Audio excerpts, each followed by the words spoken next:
Now, obviously, the movie I've been waiting for this month is the Lilo and Stitch movie, but while waiting to watch that, I checked out the new Fear Street Prom Queen movie.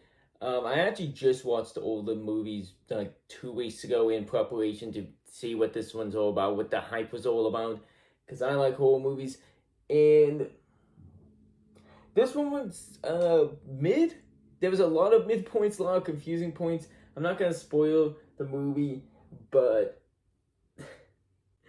the writing was all over the place. Sometimes characters would just walk into the movie, and I feel like they were expecting us to know who they were. Like, this is not a spoiler, but there was one time, like, partway through the movie, where someone's like, "Oh, where's all my friends?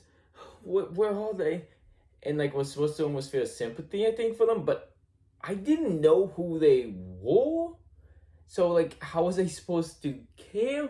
Main thing I think a lot of people had an issue with the movie, and I do agree it doesn't kind of fit with the, some of the rules set up by the movie's universe. But, I mean, also at the same time, we kind of already knew who the witch was, so, I mean, I get, like, if they mentioned her, but there is no mystery there. We already know the answer. We know it's the police officer guy behind everything. So they didn't need to include it, but also they did not need to include one of my biggest issues with the entire franchise. And I get it. It's Fear Street, Shady Side, of course. I mentioned Shady Side. Like every scene, it's like almost every other word in all these movies, and it gets to the point like, oh my god, we get it.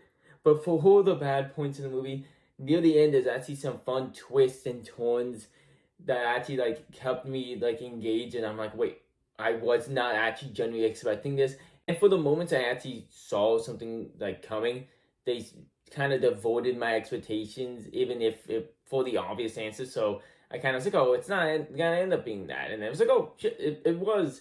I forgot to mention there was actually some cool like editing points with this like camera reporter posted in, and she had like not the actress had some cool scenes with the character, but they actually did some decent cool editing things that were actually were like cool. Like again, there was a chance to make this movie really good.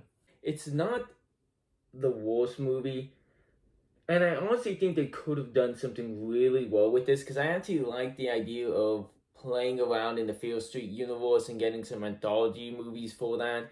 I'm honestly gonna give this like a 5 out of 10.